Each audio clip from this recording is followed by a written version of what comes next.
karma keluarga benalu dan suami pemalas. Di balik topeng mereka, aku, Sari, adalah istri dari Mas Rudi. Sejak menikah, hidup di perkampungan ini terasa semakin berat. Mas Rudi, yang seharusnya menjadi tulang punggung keluarga, lebih memilih untuk bermalas-malasan daripada mencari pekerjaan. Aku adalah satu-satunya yang bekerja keras, mulai dari pagi hingga malam, untuk memenuhi kebutuhan keluarga kami. Setiap pagi aku bangun sebelum matahari terbit. Dengan langkah lesu, aku mempersiapkan sarapan untuk Mas Rudi dan anak kami, Budi, sebelum berangkat ke pasar. Pekerjaan di pasar tidaklah mudah. Aku harus berjuang melawan kemacetan dan kerumunan untuk menjual barang dagangan. Setelah itu, aku harus pulang, membersihkan rumah dan menyiapkan makan malam. Mas Rudi biasanya baru bangun siang, dan ketika aku pulang, dia sudah duduk santai di kursi depan rumah, menonton televisi atau bersantai dengan teman-temannya. Terkadang dia akan meminta aku membuatkan kopi atau makan siang tambahan. "Mas, ini kopi yang Mas minta," kataku sambil menyerahkan cangkir kopi panas ke tangan Mas Rudi. Mas Rudi mengangguk tanpa banyak berkata, "Terima kasih, Dek." Aku kembali ke dapur, memikirkan betapa capeknya tubuhku dan betapa sedikitnya dukungan yang aku dapatkan dari Mas Rudi. Suatu hari, ibu mertua dan adik Mas Rudi, Lina, datang berkunjung. Keduanya tiba di pagi hari dan tampak sangat santai, seolah-olah mereka sedang berlibur. Ibu mertua membawa beberapa barang untuk Budi, tetapi tidak menawarkan bantuan sama sekali. Saat mereka datang, aku sedang sibuk menyiapkan makan siang. Lina duduk di kursi ruang tamu, memeriksa ponselnya, sementara ibu mertua duduk di meja makan dengan santai. "Ibu, Lina, mau minum apa?" tanyaku, berusaha terlihat ramah meskipun aku lelah. "Minum teh saja, Sari, dan buatkan kami makan siang juga, kami lapar," jawab ibu mertua dengan nada santai. "Baik, Bu, aku akan segera menyiapkannya," kataku sambil bergegas ke dapur. Setelah makan siang, aku membersihkan meja dan mencuci piring. Lina tampak sibuk dengan teleponnya dan tidak menawarkan bantuan sama sekali. Sementara ibu mertua duduk di kursi santai, mengobrol dengan Mas Rudi tentang berita terbaru, tanpa memperhatikan sekeliling. "Sari, kamu tampaknya sangat sibuk. Jangan lupa istirahat juga," kata ibu mertua. Tetapi suaranya terdengar lebih seperti sindiran daripada perhatian tulus. "Terima kasih, Bu. Aku akan istirahat setelah semuanya beres," jawabku dengan senyum yang dipaksakan. Menjelang sore, ibu mertua dan Lina mulai minta tambahan barang. "Sari, aku rasa Budi butuh sepatu baru. Kamu bisa belikan, kan?" tanya ibu mertua. "Maaf, Bu, aku harus menyimpan uang untuk kebutuhan keluarga kami," jawabku, merasa tertekan oleh permintaan tersebut. Ya, ngerti kok. Tapi Budi masih anak-anak, dia butuh yang baru juga," ibu mertua menambahkan. Tampaknya tidak memperdulikan situasi kami. Sementara itu, Mas Rudi hanya duduk diam, enggan untuk terlibat dalam pembicaraan atau memberikan bantuan. Aku merasa seolah-olah aku harus melayani semua orang, sementara mereka hanya menikmati waktu mereka tanpa merasa perlu membantu atau mendukungku. Setelah ibu mertua dan Lina pergi, aku duduk di sudut ruang tamu, merasa lelah dan kosong. Aku hanya berharap suatu hari nanti, Mas Rudi akan menyadari betapa kerasnya aku berjuang, dan mulai membantu meringankan beban yang aku pikul. Setiap hari, aku merasa seperti buruh tanpa henti. Pagi dimulai dengan suara alarm yang memekakkan telinga, membangunkanku untuk memulai rutinitas sehari-hari. Aku harus menyiapkan sarapan untuk Mas Rudi dan Budi, membersihkan rumah, dan menyiapkan makanan untuk makan siang dan malam. Hari ini, aku bangun lebih awal dari biasanya. Dengan cepat, aku menyiapkan nasi goreng dan telur dadar untuk sarapan. Mas Rudi sudah duduk di meja makan, menonton televisi sambil menunggu sarapan. "Mas, ini sarapan pagi ini," kataku sambil menaruh piring di meja. "Terima kasih, Dek," jawab Mas Rudi tanpa mengalihkan perhatian dari televisi. Sementara Mas Rudi terus menikmati hiburan pagi, aku bergegas ke dapur untuk mencuci piring yang sudah kotor dari sarapan tadi. Setelah itu, aku harus mengecek persediaan makanan dan menyiapkan bahan-bahan untuk makan siang. Di tengah kesibukanku, Budi datang dengan seragam sekolah yang kotor. "Ibu, baju aku kotor. Aku mau pakai yang bersih," katanya. "Baik, Nak, Ibu akan segera mencucinya," jawabku sambil mematikan kompor dan mulai mencuci baju Budi. Setelah baju Budi bersih, aku harus mempersiapkan makan siang. Aku memutuskan untuk membuat sup ayam dan sayuran. Sambil memasak, aku mendengar Mas Rudi masih terjebak di depan televisi, bersantai tanpa melakukan apapun. "Aku sudah selesai masak, Mas. Makan siang sudah siap," teriakku dari dapur. Mas Rudi datang ke meja makan dan duduk sambil terus menonton berita. "Terima kasih, Dek. Sudah lapar banget." Sementara Mas Rudi makan, aku mengambil kesempatan untuk membersihkan dapur dan menyiapkan makanan malam. Rasanya seperti tidak ada habisnya. Pagi, siang, malam, semuanya dipenuhi dengan pekerjaan rumah tangga yang harus aku tangani seorang diri. Saat sore tiba, aku harus pergi ke pasar untuk membeli kebutuhan rumah. Dengan lelah yang menempel di tubuh, aku berangkat dengan harapan bisa menyelesaikan belanja secepat mungkin. "Jangan lupa beli gula dan minyak goreng juga, Dek," teriak Mas Rudi dari ruang tamu saat aku hendak pergi. "Baik, Mas. Aku akan beli," jawabku sambil melanjutkan perjalanan. Di pasar, aku harus berjuang melawan kerumunan orang dan mencari barang dengan harga terbaik. Setiap kali aku merasa hampir selesai, selalu ada yang baru yang harus dibeli. Setelah berbelanja, aku harus mengangkat semua belanjaan ke rumah, mengantarkan barang-barang ke dapur, dan menyusun semuanya dengan rapi. Saat malam tiba, aku mulai menyiapkan makan malam sambil memikirkan semua pekerjaan yang harus dilakukan. Mas Rudi dan Budi duduk santai di ruang tamu, tidak memberikan bantuan sedikit pun. Kadang-kadang, aku merasa frustasi dan kelelahan. Namun aku harus tetap melanjutkan tugas-tugas ini tanpa pernah merasa bisa berhenti. Akhirnya, setelah makan malam selesai dan piring-piring dicuci, aku duduk di sudut ruang tamu, merasa lelah dan kosong. Mas Rudi menyalakan televisi dan mulai menonton acara favoritnya, sementara aku hanya bisa berharap ada waktu untuk diriku sendiri. "Mas, aku capek sekali hari ini," kataku dengan lelah, berharap ada dukungan atau sekadar pengertian dari Mas Rudi. "Ya, Dek, istirahatlah nanti. Aku cuma mau menonton TV sebentar," jawab Mas Rudi tanpa mengubah posisi duduknya. Aku menutup hari itu dengan perasaan frustasi, berharap suatu hari nanti Mas Rudi akan menyadari betapa beratnya semua beban yang aku pikul dan mulai membantu meringankan tanggung jawab yang terus-menerus menggerogoti hidupku. Malam itu aku terjaga dari tidur karena suara lembut pintu kamar yang terkatup. Aku mencoba tidur kembali, tetapi rasa cemas membuatku tidak bisa tenang. Tiba-tiba, aku teringat dompet Mas Rudi yang sering aku temukan di meja ruang tamu. Dengan hati-hati, aku bangkit dari tempat tidur dan menuju ruang tamu. Dompet Mas Rudi tergeletak di meja. Aku membuka dompet tersebut dan menemukan secarik kertas bertuliskan angka-angka dan nama-nama yang tidak kukenal. Jantungku berdegup kencang. Aku tahu ini adalah catatan terkait perjudian, dan rasa panik mulai menyelimutiku. Keesokan paginya, aku tidak bisa menyembunyikan kekhawatiranku. Aku memutuskan untuk berbicara dengan Mas Rudi setelah sarapan. Ketika dia duduk di meja makan, aku menaruh kertas itu di depan Mas Rudi. "Mas, ada apa ini?"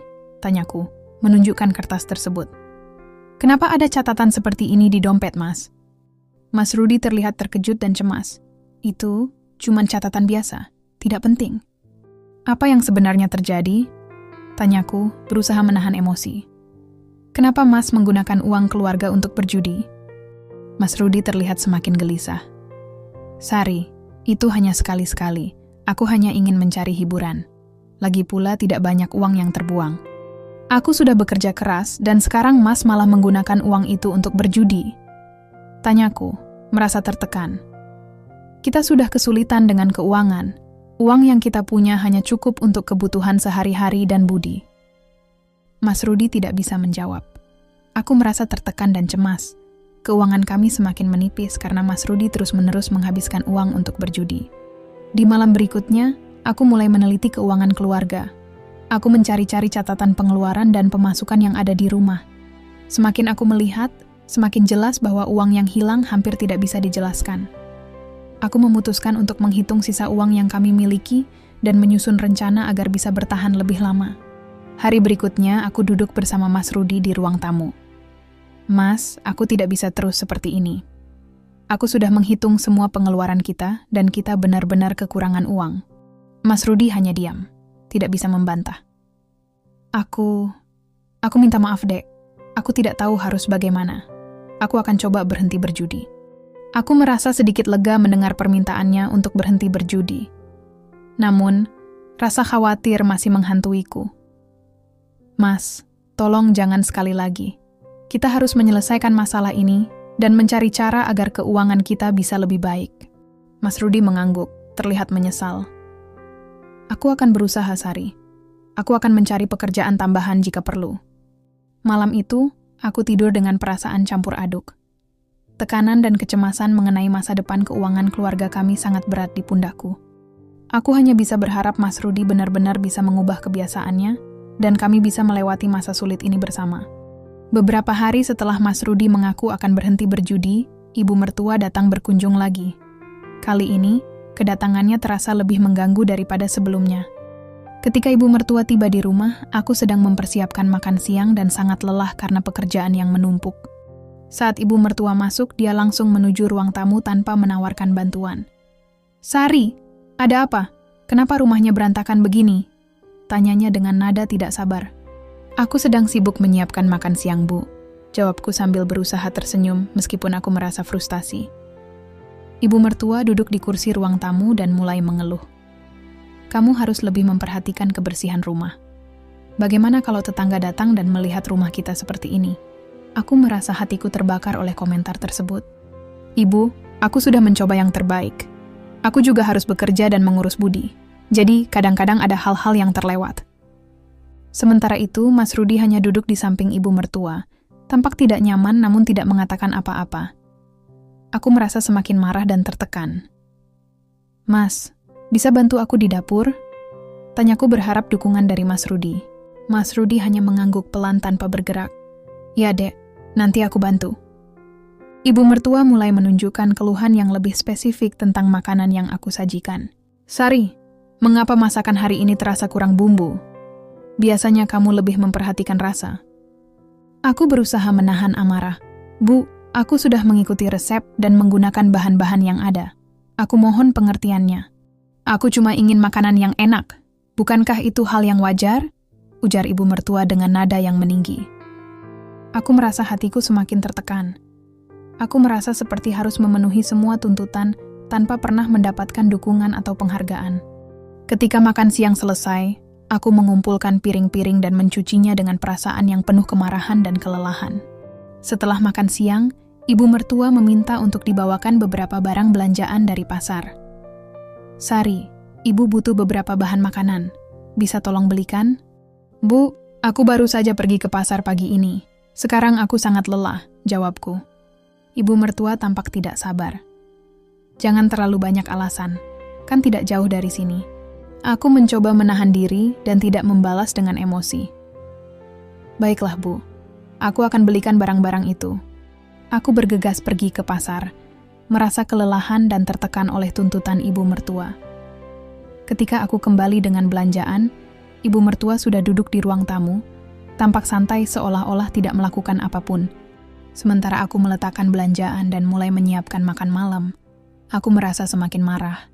Ketika Mas Rudi datang dan duduk di meja makan, aku memberanikan diri untuk mengungkapkan perasaanku. Mas, aku merasa sangat tertekan dengan semua tuntutan ibu, kataku dengan nada kesal. Aku sudah berusaha keras, tapi sepertinya tidak pernah cukup. Mas Rudi hanya menatapku tanpa mengatakan apa-apa. Aku tahu kamu lelah. Aku akan bicara dengan ibu nanti. Aku merasa putus asa dan tidak yakin apakah Mas Rudi benar-benar akan melakukan sesuatu. Malam itu, setelah ibu mertua pulang, aku duduk bersama Mas Rudi di ruang tamu. Mas, aku butuh dukunganmu. Aku tidak bisa terus-menerus seperti ini tanpa ada bantuan dari kamu. Mas Rudi mengangguk. Aku mengerti, Dek. Aku akan coba berbicara dengan ibu. Mungkin dia tidak menyadari betapa sulitnya situasi kita. Aku berharap Mas Rudi benar-benar akan mengambil tindakan, karena aku merasa sangat lelah dan tertekan. Aku hanya bisa menunggu dan berharap bahwa konflik ini bisa diatasi, dan situasi di rumah kami menjadi lebih baik. Pagi itu, aku baru saja selesai menyiapkan sarapan dan sedang mencuci piring ketika adik perempuan Mas Rudi, Rina, tiba-tiba datang. Rina tampak cemas dan tidak nyaman. Mbak Sari, aku butuh bantuanmu, ujar Rina dengan nada sedih. Ada apa, Rina? Tanyaku merasa sedikit khawatir. Rina duduk di kursi ruang tamu dengan ekspresi kesulitan. Aku butuh uang untuk biaya sekolah. Aku tidak punya cukup uang untuk membayar uang sekolah bulan ini. Aku merasa hatiku bergetar. Rina, kita sudah kesulitan keuangan. Aku tidak yakin kita bisa membantu saat ini. Kami sudah sangat berjuang untuk memenuhi kebutuhan sehari-hari. Rina menatapku dengan penuh harap. Tolong Mbak, aku benar-benar membutuhkan bantuan. Jika tidak membayar, aku tidak bisa melanjutkan sekolah. Aku merasa tertekan dan bingung. Di satu sisi, aku tahu kami kekurangan uang, tetapi di sisi lain, aku tidak bisa menolak permintaan Rina yang tampaknya sangat membutuhkan bantuan. Aku memutuskan untuk berbicara dengan Mas Rudi mengenai hal ini. Ketika dia datang ke ruang tamu, aku menunjukkan masalah ini padanya. Mas, Rina butuh bantuan untuk biaya sekolahnya. Dia tidak punya cukup uang untuk membayar sekolah bulan ini. Mas Rudi menatap Rina dan kemudian mengalihkan pandangannya ke arahku. Bagaimana kita bisa membantu? Kita sudah kehabisan uang, Dek. Aku tahu, Mas. Tapi Rina benar-benar membutuhkan bantuan. Jawabku, berusaha meyakinkan Mas Rudi. Mas Rudi terlihat frustasi. Aku tahu itu sulit, tapi kita juga tidak bisa memberikan apa-apa jika kita sendiri kekurangan uang. Aku merasa semakin tertekan. Mas, aku tahu kita kesulitan, tapi aku sudah memutuskan untuk membantu Rina. Aku akan mencari cara untuk mendapatkan uang tambahan. Mas Rudi menghela napas. Baiklah, kalau itu keputusanmu. Aku tidak tahu dari mana kita bisa mendapatkan uang tambahan, tapi aku harap ini tidak akan semakin memperburuk situasi kita. Dengan berat hati, aku memberikan sejumlah uang yang aku simpan untuk kebutuhan mendesak. Rina, ini uang yang bisa aku bantu. Semoga cukup untuk biaya sekolahmu. Rina terlihat lega dan berterima kasih. Terima kasih banyak, Mbak. Aku akan berusaha keras untuk tidak mengecewakanmu. Setelah Rina pergi, aku merasa terbebani. Mas Rudi tampak semakin tidak peduli dan hanya duduk santai di ruang tamu sambil menonton televisi. Aku merasa marah dan frustasi. Mas, aku sudah membantu Rina, tapi kita semakin menipis keuangan kita. Bagaimana jika ada kebutuhan mendesak lainnya? Mas Rudi tidak menanggapi dengan banyak kata. Kita harus bertahan. Aku tahu ini berat, tapi kita harus mencari cara untuk mengatasi semua ini. Aku merasa semakin tertekan dengan ketidakpedulian Mas Rudi.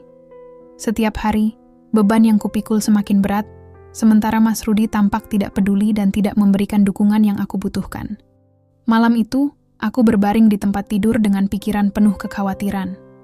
Aku hanya bisa berharap bahwa semuanya akan menjadi lebih baik, dan Mas Rudi akan mulai mengambil tanggung jawab untuk membantu mengatasi masalah keuangan dan keluarga yang kami hadapi. Setiap hari, aku merasa semakin terjebak dalam rutinitas yang tak ada habisnya. Rutinitas harian, keuangan yang terus menipis, dan tuntutan dari Mas Rudi serta keluarganya membuatku merasa putus asa. Keputusasaanku semakin mendalam saat aku melihat betapa sedikitnya perubahan yang terjadi meskipun aku sudah berusaha keras. Suatu sore, setelah kembali dari pasar dengan membawa belanjaan yang hanya cukup untuk kebutuhan sehari-hari, aku mendapati Mas Rudi duduk santai di ruang tamu, menonton televisi. Dia tampak tidak peduli dengan beban yang aku pikul. Aku baru saja kembali dari pasar. Ini semua yang bisa kita beli dengan uang yang tersisa, kataku sambil menaruh belanjaan di meja. Mas Rudi hanya melirik ke arahku tanpa mengubah posisinya. Oh, sudah belanja. Bagaimana dengan tagihan listrik yang belum dibayar? Aku merasa frustasi. Aku sudah mengatur keuangan sebisa mungkin, Mas. Tapi setiap kali aku berpikir bisa sedikit bernafas, selalu ada saja pengeluaran tambahan dari keluarga kita. Mas Rudi tampak tidak terlalu peduli. Kita harus memikirkan solusi. Mungkin kamu bisa minta bantuan ke tetangga atau mencari pinjaman. Aku merasa kemarahan membakar dalam diriku. Kamu tidak mengerti, Mas. Aku sudah melakukan semua yang aku bisa. Setiap kali aku mencoba mengatur keuangan, selalu ada permintaan tambahan dari keluargamu. Bagaimana aku bisa mengatasinya jika tidak ada dukungan dari kamu? Mas Rudi menghela napas, tampak agak kesal. Aku juga stres dengan keadaan ini, tapi kita harus tetap tenang dan mencari jalan keluar. Tenang, teriakku, suaraku bergetar dengan emosi. Bagaimana bisa tenang ketika aku harus terus-menerus menghadapi masalah yang tidak kunjung selesai dan kamu hanya duduk santai? Mas Rudi berdiri dari kursinya dan mendekat. Apa yang harus aku lakukan, Dek? Aku juga tidak tahu solusi yang tepat.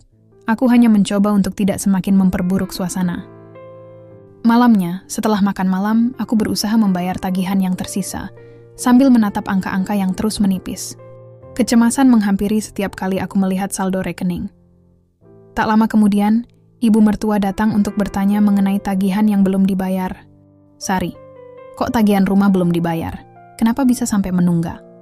tanya ibu mertua dengan nada menuntut. Aku merasa hatiku semakin terbebani. "Ibu, kami sudah berusaha sebaik mungkin. Tapi keuangan kami benar-benar terbatas dan kami belum bisa membayar semuanya." Ibu mertua menatapku dengan tidak sabar. "Kamu harusnya bisa mengatur uang dengan lebih baik." Aku merasa hatiku semakin hancur.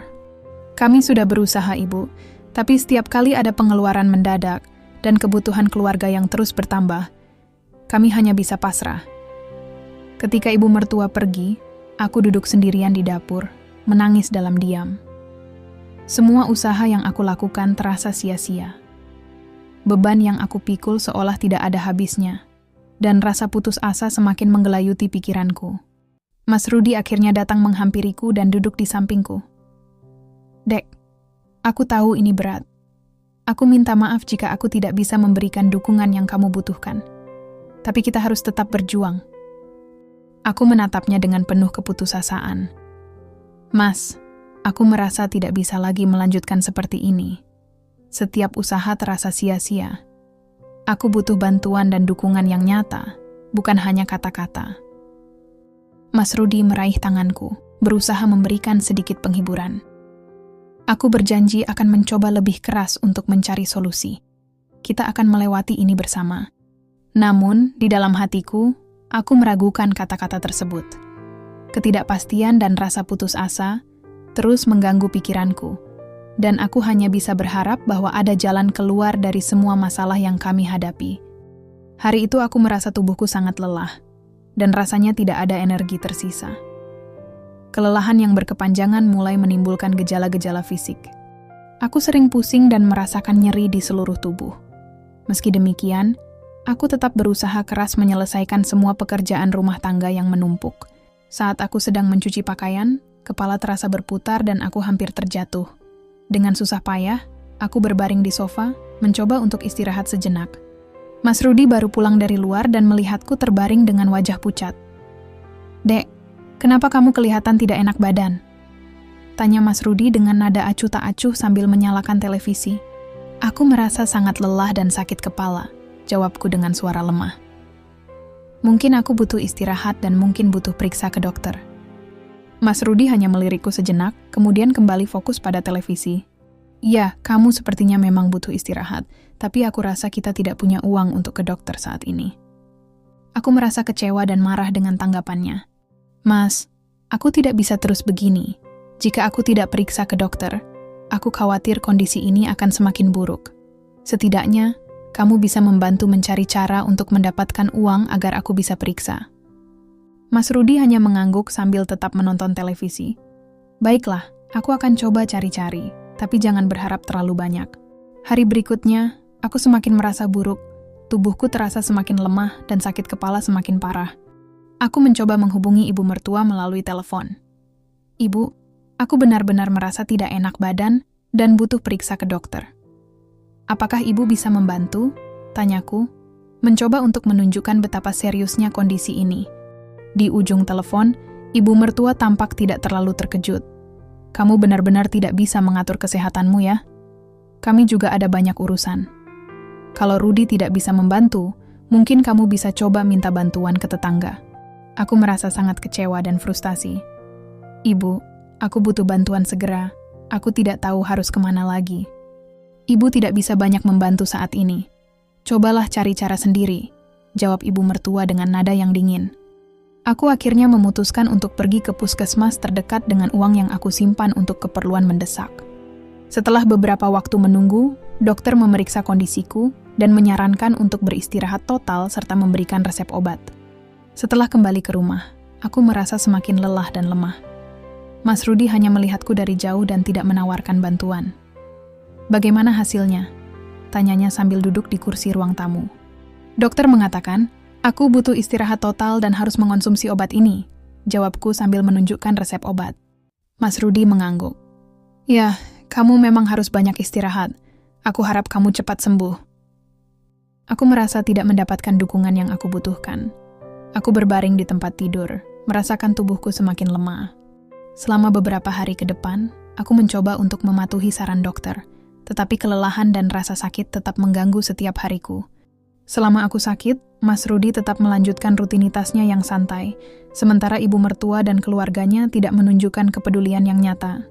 Aku merasa semakin tertekan dan kesepian, berjuang melawan penyakit dan ketidakpedulian orang-orang di sekelilingku. Hari-hari berlalu dengan perlahan, dan aku hanya bisa berharap agar kondisi fisikku membaik dan aku bisa kembali berfungsi dengan normal. Namun, ketidakpedulian dari Mas Rudi dan keluarganya membuatku merasa semakin tertekan, menambah beban yang sudah cukup berat dalam hidupku. Hari itu, aku merasa sudah saatnya untuk membuat perubahan besar dalam hidup kami. Kesehatanku mulai membaik, tetapi beban mental dan emosional yang aku rasakan tidak kunjung surut. Aku tahu, aku perlu berbicara dengan Mas Rudi dan membuat rencana yang jelas untuk mengubah situasi kami. Aku memutuskan untuk mengajak Mas Rudi berbicara serius. Setelah makan malam, aku memanggilnya ke ruang tamu dan duduk di sofa, berusaha menenangkan pikiranku. "Mas, aku perlu berbicara tentang sesuatu yang penting," kataku dengan nada tegas. Mas Rudi menatapku dengan bingung sambil mengalihkan perhatian dari televisi. "Apa itu, Dek? Kamu tampak serius sekali." "Aku merasa kita harus membuat perubahan besar dalam hidup kita. Selama ini, aku merasa seperti aku yang harus menanggung semua beban, sementara kamu dan keluargamu tidak memberikan dukungan yang berarti. Aku butuh rencana yang jelas dan batasan yang tegas," jawabku, berusaha menyampaikan perasaanku dengan jelas. Mas Rudi menghela napas, tampak tidak nyaman. "Apa maksudnya? Aku sudah melakukan yang terbaik yang aku bisa."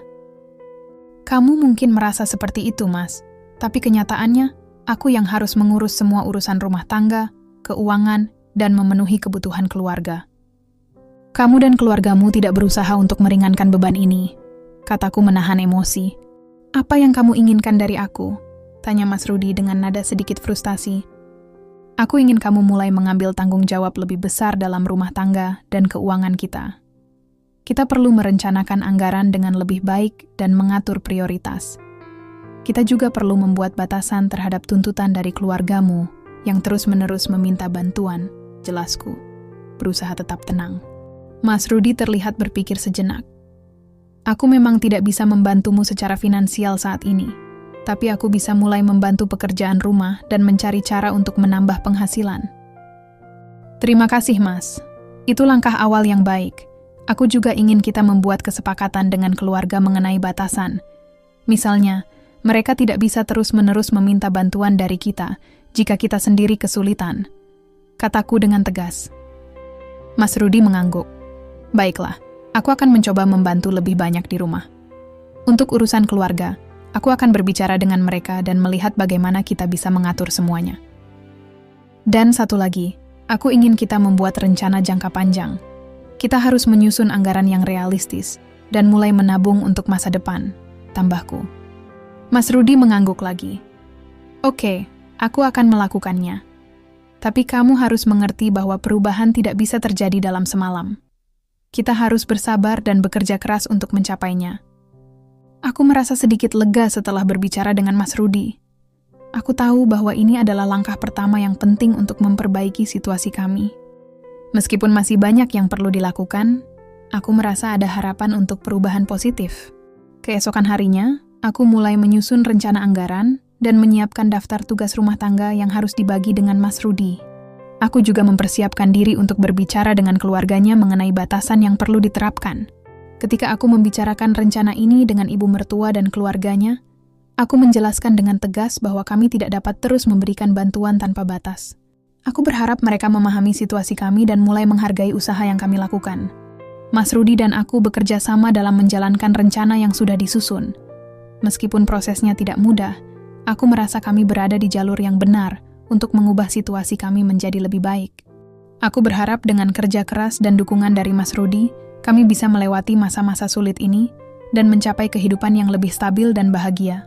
Setelah percakapan yang penuh harapan dengan Mas Rudi, aku merasa lebih termotivasi untuk membuat perubahan nyata dalam hidupku. Aku tahu bahwa jika aku ingin mengurangi ketergantungan pada Mas Rudi dan keluarganya, aku perlu mengambil langkah lebih jauh untuk mandiri secara finansial. Pagi itu, aku memutuskan untuk mencari pekerjaan tambahan. Setelah menyiapkan sarapan untuk anak kami dan memastikan dia siap untuk pergi ke sekolah, aku mulai mencari informasi tentang pekerjaan sampingan di internet dan di sekitar lingkungan perkampungan kami. Suatu hari, aku duduk di meja makan sambil melihat beberapa iklan pekerjaan yang aku temukan. Mas Rudi duduk di sebelahku, membaca koran. Aku sedang mencari pekerjaan tambahan, kataku, membolak-balik halaman iklan. Aku rasa ini satu-satunya cara untuk mengurangi beban keuangan kita dan mulai merencanakan masa depan yang lebih baik. Mas Rudi menatapku dengan skeptis. Kamu yakin bisa menangani pekerjaan tambahan, Dek? Bukankah sudah banyak yang harus kamu lakukan di rumah? Aku harus mencoba, Mas. Jika aku tidak mencari cara untuk mendapatkan tambahan penghasilan, kita akan terus terjebak dalam situasi yang sama. Aku juga harus mulai berpikir tentang masa depan anak kita, jawabku dengan tekad. Mas Rudi mengangguk. Baiklah, jika itu yang kamu rasa perlu dilakukan, aku akan mendukungmu. Tapi jangan terlalu memaksakan diri. Dengan dukungan Mas Rudi, aku mulai melamar berbagai pekerjaan sambilan yang sesuai dengan jadwalku. Aku juga memanfaatkan keterampilan yang aku miliki untuk mencari pekerjaan di sekitar kampung. Setelah beberapa minggu, aku akhirnya mendapatkan pekerjaan tambahan sebagai penjahit di sebuah toko kain lokal. Aku mulai bekerja di toko kain setiap sore setelah menyelesaikan pekerjaan rumah tangga dan merawat anak kami. Meskipun sangat melelahkan, aku merasa puas karena bisa mendapatkan tambahan penghasilan dan merencanakan masa depan kami. Suatu malam, setelah pulang dari pekerjaan tambahan, aku duduk bersama Mas Rudi di ruang tamu. Aku terlihat lelah tetapi merasa lebih bahagia. Mas, aku baru saja mendapatkan gaji pertama dari pekerjaan sampingan. Ini akan membantu kita dalam membayar tagihan dan menabung sedikit, kataku sambil menunjukkan amplop gaji. Mas Rudi tersenyum sedikit. Aku senang kamu mendapatkan pekerjaan tambahan. Bagaimana dengan anak kita? Apakah dia baik-baik saja? Anak kita baik-baik saja. Aku sudah memastikan dia makan dengan baik dan mendapatkan perhatian yang dia butuhkan, jawabku. Aku juga sedang memikirkan untuk membuat anggaran yang lebih ketat, agar kita bisa menabung lebih banyak. Mas Rudi mengangguk. Aku akan membantu sebanyak yang aku bisa. Aku tahu kamu bekerja sangat keras. Semoga ini bisa membawa perubahan yang kita butuhkan. Aku merasa sedikit lega mendengar kata-kata dukungan dari Mas Rudi, meskipun aku tahu masih banyak yang perlu dilakukan. Setiap hari aku berusaha untuk membagi waktu antara pekerjaan, rumah tangga, dan merawat anak kami dengan sebaik mungkin. Selama beberapa bulan ke depan, aku terus bekerja di toko kain dan merencanakan anggaran dengan hati-hati. Aku juga mulai mencari cara untuk meningkatkan keterampilan dan membuka peluang usaha kecil-kecilan di rumah, seperti menjahit pakaian untuk tetangga. Dengan usaha keras dan tekad, aku merasa kami perlahan-lahan bisa keluar dari situasi yang sulit. Meskipun tantangan masih ada, aku merasa lebih siap untuk menghadapi masa depan dengan lebih percaya diri. Aku berharap usaha ini akan membawa perubahan yang positif bagi keluargaku dan memberikan kehidupan yang lebih baik untuk anak kami. Dengan langkah mandiri yang kuambil, aku merasa sedikit lega karena bisa mulai mengatur kehidupan kami dengan lebih baik. Namun semakin aku berusaha untuk mandiri, semakin Mas Rudi menunjukkan kemarahannya. Ketegangan antara kami semakin meningkat dan situasi menjadi semakin rumit dengan campur tangan dari ibu mertua serta adik ipar. Suatu malam, setelah pulang dari pekerjaan tambahan dan menyelesaikan pekerjaan rumah tangga, aku duduk di ruang tamu dengan Mas Rudi. Aku merasa kelelahan, tetapi aku tahu aku harus membicarakan ketegangan yang semakin memburuk di antara kami. Mas, kita perlu bicara, kataku dengan nada serius, mencoba menjaga ketenangan meskipun emosiku mulai memuncak. Mas Rudi menatapku dengan wajah cemberut. Ada apa lagi, Dek? Aku sudah bilang, aku tidak suka kamu bekerja terlalu keras dan mengabaikan rumah. Aku bekerja keras untuk memastikan kita bisa keluar dari kesulitan ini. Jika aku tidak mengambil langkah-langkah ini, kita akan terus berada dalam kondisi yang sama. Aku perlu dukunganmu, bukan kemarahanmu, jawabku dengan tegas. Mas Rudi menghela napas dengan frustasi. Kamu selalu bilang seperti itu, tapi kenyataannya aku merasa diabaikan. Kamu lebih fokus pada pekerjaan tambahan dan tidak lagi peduli tentang keluarga kita. Aku tidak mengabaikan keluarga kita. Aku hanya berusaha membuat perbedaan dalam situasi keuangan kita yang buruk. Aku tidak bisa terus bergantung padamu jika kamu tidak melakukan apa-apa untuk membantu, kataku. berusaha menahan emosi. Mas Rudi berdiri dan mulai berjalan mondar-mandir. Semuanya menjadi lebih rumit sejak kamu mulai bekerja di luar. Ibu dan adik kita juga mulai merasa tidak nyaman dengan perubahan ini. Apa maksudmu? Tanyaku dengan bingung. Apakah mereka merasa dirugikan karena aku bekerja keras? Mas Rudi berhenti sejenak dan menatapku. Ibu dan adik mulai bertanya-tanya, mengapa kamu tidak ada di rumah untuk membantu mereka?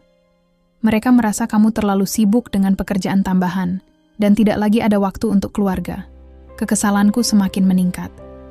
Aku bekerja keras untuk mengatasi masalah keuangan kita dan membantu keluarga kita, bukan untuk membuat orang lain merasa tidak nyaman. Aku juga sudah memberitahu mereka bahwa aku tidak bisa terus memberikan bantuan tanpa batas. Tak lama kemudian, ibu mertua dan adik ipar datang ke rumah. Ibu mertua langsung menunjukkan ketidaksenangannya. Sari, kami tidak senang melihat kamu begitu sibuk dan tidak ada di rumah. Kami membutuhkan bantuanmu, dan kamu lebih banyak menghabiskan waktu di luar daripada di rumah. Aku berusaha tetap tenang meskipun hatiku terasa terbakar. Bu, aku bekerja keras untuk menambah penghasilan agar kita bisa keluar dari kesulitan finansial.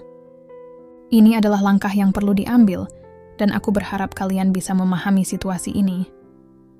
Adik ipar juga ikut campur. Kak Rudi bilang kamu tidak peduli lagi dengan keluarga kita. Kami merasa terabaikan dan tidak mendapatkan perhatian yang sama seperti sebelumnya. Aku merasa sangat tertekan dengan kritik yang datang dari semua arah. Aku tidak berniat untuk mengabaikan siapapun. Aku hanya berusaha untuk membuat perbedaan dalam situasi keuangan kita. Jika kita semua bisa saling mendukung dan memahami, mungkin kita bisa melewati masa sulit ini bersama. Mas Rudi berdiri di samping ibu mertua dan adik ipar, tampak ragu-ragu. Mungkin kita perlu mencari solusi yang lebih baik. Aku merasa kita semua harus lebih memahami satu sama lain dan bekerja sama. Aku mengangguk, meskipun aku tahu masalah ini tidak akan mudah diselesaikan. Baiklah, mari kita coba untuk mencari solusi yang adil untuk semua orang. Tapi, aku tetap memerlukan dukungan dari Mas Rudi dan keluarga agar bisa terus melanjutkan usaha ini. Percakapan tersebut meninggalkan ketegangan di udara, tetapi aku berharap ini adalah langkah pertama menuju pemahaman yang lebih baik. Meskipun aku merasa terbebani oleh kritik dan campur tangan, aku tetap bertekad untuk melanjutkan usaha mandiriku dan mencari cara untuk memperbaiki hubungan dalam keluarga. Dalam beberapa minggu setelah konflik yang semakin meningkat di antara kami, suasana di rumah menjadi semakin tegang. Meski aku berusaha keras untuk mengatasi semua masalah, aku merasa ada sesuatu yang tidak beres. Tiba-tiba aku mulai mencurigai bahwa ibu mertua dan adik ipar mungkin tidak sekedar merasa terabaikan. Mungkin mereka memiliki niat tersembunyi. Suatu sore, setelah pulang dari pekerjaan tambahan, aku menemukan sebuah dokumen yang tidak sengaja terjatuh dari salah satu lemari di ruang tamu. Dokumen tersebut adalah surat perjanjian yang tampaknya ditandatangani oleh ibu mertua dan adik ipar. Aku merasa penasaran dan mulai membaca isi dokumen tersebut. Ternyata dokumen itu berisi rencana untuk mendapatkan bagian dari aset keluarga kami. Ada pernyataan yang mengindikasikan bahwa mereka berniat untuk mengklaim hak atas rumah dan barang-barang berharga yang kami miliki. Ini mengejutkanku dan membuatku merasa sangat tertekan. Keesokan harinya, aku memutuskan untuk berbicara dengan Mas Rudi tentang temuan ini. Aku menunggu hingga malam hari, setelah anak kami sudah tidur dan kemudian duduk bersamanya di ruang tamu. Mas, aku perlu berbicara denganmu tentang sesuatu yang sangat penting, kataku, mencoba menjaga nada suara agar tetap tenang. Mas Rudi menatapku dengan penuh perhatian. Ada apa, Dek? Kenapa terdengar serius? Aku mengeluarkan dokumen yang aku temukan dan meletakkannya di meja. Aku menemukan dokumen ini di ruang tamu. Sepertinya ibu dan adik sudah merencanakan sesuatu yang sangat buruk untuk keluarga kita. Mas Rudi memandang dokumen dengan bingung. Apa maksudnya? Ada rencana dalam dokumen ini yang menyebutkan bahwa mereka ingin mengklaim hak atas aset keluarga kita, jelasku. Ini berarti mereka mungkin sudah memikirkan cara untuk mendapatkan bagian dari rumah dan barang-barang kita. Mas Rudi terlihat terkejut dan marah. Kok bisa begitu? Kenapa mereka tidak membicarakan ini dengan kita? Entahlah, aku juga tidak mengerti, jawabku. Tapi yang jelas, mereka sudah merencanakan sesuatu di belakang kita. Kita harus menghadapi mereka dan mencari tahu apa yang sebenarnya mereka rencanakan. Mas Rudi mengangguk dengan serius. Aku tidak akan membiarkan ini terjadi. Aku harus bicara dengan ibu dan adik kita tentang hal ini. Keesokan harinya, Mas Rudi mengundang ibu mertua dan adik ipar untuk berbicara di rumah. Aku merasa cemas tetapi tahu bahwa ini adalah langkah penting untuk mengatasi masalah. Saat mereka datang, Mas Rudi langsung mengajukan pertanyaan. "Ibu Rina, kami baru saja menemukan dokumen ini," kata Mas Rudi sambil menunjukkan dokumen tersebut. "Apa ini semua berarti? Kenapa kalian membuat rencana seperti ini tanpa memberitahu kami?" Ibu mertua dan adik ipar terlihat panik ketika mereka melihat dokumen tersebut. Ibu mertua mulai berbicara dengan nada defensif. "Rudi, ini bukan apa-apa. Kami hanya ingin memastikan bahwa jika sesuatu terjadi, kami juga bisa mendapatkan bagian dari apa yang telah kita bantu bangun bersama." Adik ipar juga mencoba memberikan penjelasan. "Kami hanya merasa kami juga memiliki hak atas apa yang ada di rumah ini karena kami sudah banyak membantu. Aku tidak bisa menahan kemarahan dan frustasi. Jadi kalian merencanakan ini semua di belakang kami. Sementara kami bekerja keras untuk mempertahankan semuanya. Kami merasa dikhianati dan tidak dihargai." Mas Rudi mengangguk. "Aku tidak akan membiarkan ini berlanjut. Kita perlu mencari solusi dan melindungi hak-hak keluarga kita." Percakapan itu berakhir dengan ketegangan yang tinggi. Ibu mertua dan adik ipar merasa terpojok dan berusaha memberikan berbagai alasan untuk tindakan mereka. Aku merasa lega karena akhirnya masalah ini terungkap, tetapi aku tahu masih ada banyak hal yang harus diperbaiki. Dalam beberapa hari berikutnya, aku dan Mas Rudi mulai mengambil langkah-langkah hukum untuk melindungi aset keluarga dan memastikan bahwa hak-hak kami tetap aman. Meskipun situasi ini sangat berat, aku merasa kami akhirnya bisa menghadapi tantangan ini dengan lebih baik. Setelah terungkapnya rencana ibu mertua dan adik ipar, situasi kami semakin memburuk. Beban keuangan keluarga semakin berat, dan Mas Rudi terlibat dalam skandal besar yang mengancam masa depan kami. Aku merasa seperti terjebak dalam pusaran masalah yang tak berujung. Suatu sore, aku pulang dari pekerjaan tambahan dan menemukan Mas Rudi di rumah dengan wajah cemas. Dia baru saja menerima berita buruk dari salah satu temannya. "Mas, ada apa?" tanyaku, mendekat dan menaruh tas di meja. Mas Rudi menatapku dengan wajah yang sangat muram. "Dek, ada masalah besar. Aku terlibat dalam skandal yang melibatkan beberapa orang di tempat kerjaku. Mereka menuduh aku terlibat dalam praktik korupsi." Aku merasa kaget dan bingung. "Apa? Bagaimana bisa terjadi?" Mas Rudi menghela napas panjang. "Aku terpaksa terlibat dalam proyek yang tidak sesuai dengan aturan karena tekanan dari atasan. Sekarang masalah ini sudah sampai ke pihak berwenang, dan aku mungkin akan menghadapi tuntutan hukum." Aku merasa tertekan oleh berita ini. Jadi, apa yang akan terjadi dengan kita? Bagaimana dengan keuangan keluarga dan masa depan kita?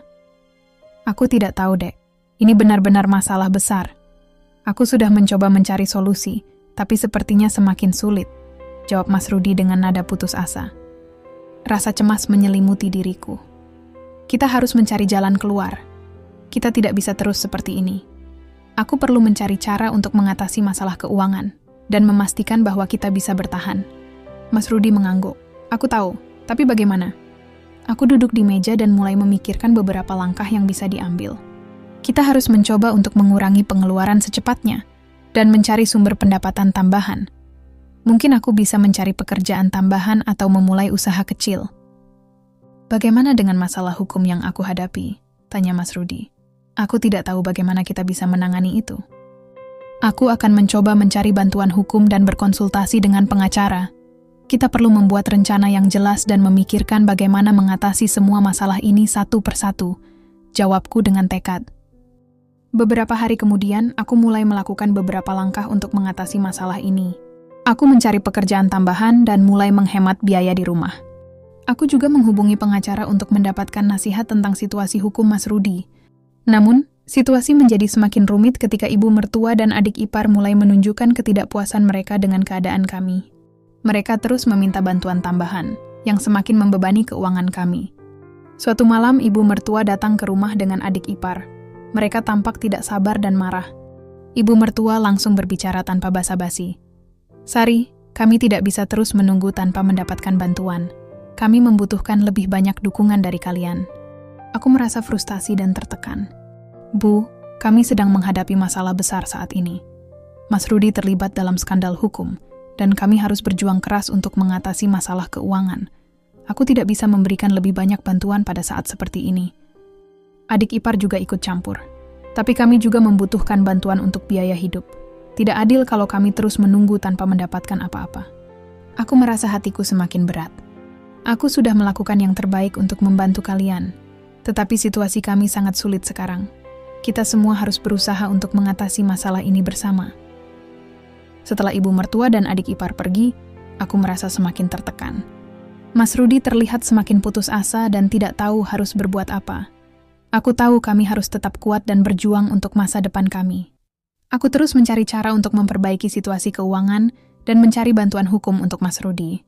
Meskipun tantangan terasa sangat berat, aku tetap bertekad untuk mengatasi semua masalah ini dan memastikan bahwa kami bisa bertahan dalam keterpurukan yang kami hadapi. Setelah rencana ibu mertua dan adik ipar terungkap, karma datang dengan sendirinya. Tindakan mereka yang tidak jujur akhirnya membawa mereka pada masalah. Sementara itu, Mas Rudi juga menghadapi konsekuensi dari kebiasaan buruknya. Suatu pagi, ibu mertua dan adik ipar datang dengan wajah muram.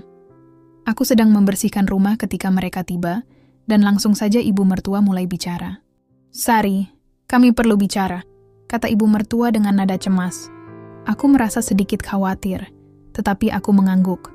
"Tentu, Bu." "Ada apa?" Ibu mertua dan adik ipar duduk di ruang tamu. Ibu mertua menarik napas panjang sebelum mulai menjelaskan. "Kami baru saja menerima berita buruk. Usaha kecil yang kami coba lakukan untuk mendapatkan bagian dari aset kalian mengalami kerugian besar. Kami kehilangan uang yang kami investasikan dan tidak bisa mengembalikannya." Adik ipar menambahkan, "Kami juga mendapatkan masalah dengan beberapa orang yang kami berutang uang. Mereka menuntut kami karena tidak bisa membayar utang." Aku merasa sedikit puas, meskipun tetap merasa kasihan. Karma memang tidak bisa dihindari. Kalian harus belajar dari kesalahan ini. Ibu mertua menunduk. "Kami minta maaf, Sari. Kami memang salah. Kami tidak berpikir ini akan berdampak begitu besar." Aku berusaha untuk tetap tenang. Saya harap ini bisa menjadi pelajaran untuk kalian. Beberapa hari kemudian, Mas Rudi datang ke rumah dengan wajah penuh kepanikan. Dia baru saja mendapatkan kabar bahwa dia kehilangan pekerjaan dari perusahaan tempat dia bekerja. Kabar ini membuat keuangan kami semakin menipis. "Aku baru saja dipecat," kata Mas Rudi dengan nada putus asa. "Perusahaan mengalami masalah finansial dan memutuskan untuk merampingkan staf. Aku salah satu yang terkena dampak." Aku merasa sangat prihatin. "Mas, ini semakin memperburuk keadaan. Kita harus mencari solusi secepatnya." "Ya, aku tahu. Aku merasa sangat menyesal atas semuanya. Aku tidak tahu harus berbuat apa," kata Mas Rudi dengan air mata di matanya. "Jangan khawatir. Aku akan terus berjuang untuk kita. Aku akan mencari cara untuk menambah penghasilan dan mengurangi pengeluaran," kataku dengan tekad. Hari-hari berikutnya, aku mulai mencari pekerjaan tambahan dan mencoba merencanakan pengeluaran rumah dengan lebih ketat. Meskipun situasi kami sangat menantang, aku tetap berusaha untuk mencari jalan keluar dari semua masalah ini. Karma datang kepada ibu mertua dan adik ipar, dan Mas Rudi harus menghadapi konsekuensi dari kebiasaan buruknya. Meskipun kami menghadapi banyak kesulitan, kami mulai melihat sedikit perubahan positif ketika Mas Rudi mulai mencari pekerjaan baru, dan ibu mertua serta adik ipar berusaha memperbaiki keadaan mereka. Aku tahu perjalanan ini masih panjang, tetapi aku yakin kami bisa mengatasi semua tantangan dengan tekad dan usaha yang keras. Setelah banyak perjuangan dan tantangan yang kami hadapi, aku akhirnya mulai merasakan sedikit harapan. Walaupun perjalanan ini penuh dengan kesulitan, aku merasa lebih kuat dan siap untuk memulai fase baru dalam hidupku. Suatu sore, aku duduk di meja dapur, mengatur anggaran keluarga dan merencanakan masa depan. Mas Rudi, yang kini bekerja dengan pekerjaan baru, duduk di sampingku. Meskipun keadaan kami belum sepenuhnya stabil, aku merasa ada kemajuan. "Dek, aku tahu situasinya masih sulit, tetapi aku merasa kita mulai melihat sedikit cahaya di ujung terowongan," kata Mas Rudi dengan nada optimis. Aku tersenyum dan mengangguk. "Iya, Mas. Meskipun banyak yang harus kita atasi, aku merasa lebih yakin sekarang. Aku telah menemukan pekerjaan tambahan yang cukup menjanjikan, dan kita mulai bisa mengatur keuangan dengan lebih baik." Mas Rudi mengangkat cangkir teh yang sudah dingin di tangannya dan menatapku dengan penuh harapan. Bagaimana dengan rencana masa depan kita? Aku ingin memastikan bahwa kita tidak kembali ke situasi yang sama. Aku sudah mulai menyusun rencana untuk memulai usaha kecil di samping pekerjaan tambahan yang aku ambil, jawabku. Ini mungkin tidak akan langsung mengubah semuanya, tapi setidaknya kita bisa mulai membangun sesuatu yang lebih baik. Mas Rudi tersenyum, tampak sedikit lega. Itu ide yang bagus, Dek. Aku juga berusaha untuk memperbaiki diri dan belajar dari kesalahan yang telah lalu. Kami kemudian berbicara tentang rencana-rencana masa depan, seperti merencanakan tabungan pendidikan untuk anak kami dan memperbaiki rumah agar lebih nyaman. Aku merasa bahwa, meskipun banyak yang harus diperbaiki, kami berada di jalur yang benar. Beberapa minggu kemudian, situasi kami mulai menunjukkan perbaikan yang signifikan. Aku berhasil mendapatkan pekerjaan tambahan yang memberi kontribusi penting pada keuangan kami, dan Mas Rudi juga menunjukkan kemajuan dalam pekerjaannya yang baru. Kami mulai mengatur ulang anggaran rumah tangga dan mengurangi utang yang selama ini menekan kami. Suatu malam, setelah seharian bekerja keras, aku duduk bersama Mas Rudi di teras rumah kami. Aku merasakan ketenangan yang belum pernah aku rasakan dalam waktu yang lama. Mas, aku tahu kita masih harus menghadapi banyak tantangan, tetapi aku merasa jauh lebih baik sekarang. Aku merasa memiliki kendali atas hidupku lagi, kataku dengan penuh keyakinan. Mas Rudi menggenggam tanganku dengan lembut. Aku juga merasa lebih optimis. Terima kasih karena sudah selalu bersabar dan berjuang bersama. Aku benar-benar menghargai semua usaha yang kamu lakukan. Kami berdua menikmati momen itu dengan penuh syukur. Walaupun perjalanan kami penuh dengan rintangan, aku merasa bahwa kami telah belajar banyak dan tumbuh dari pengalaman ini. Kami memulai bab baru dalam hidup kami dengan tekad dan harapan baru. Kesejahteraan baru ini datang tidak hanya dari stabilitas finansial, tetapi juga dari kekuatan dan ketahanan yang kami temukan dalam diri kami sendiri. Dengan tekad dan kerja keras, aku yakin bahwa kami akan terus maju menuju masa depan yang lebih baik dan lebih cerah.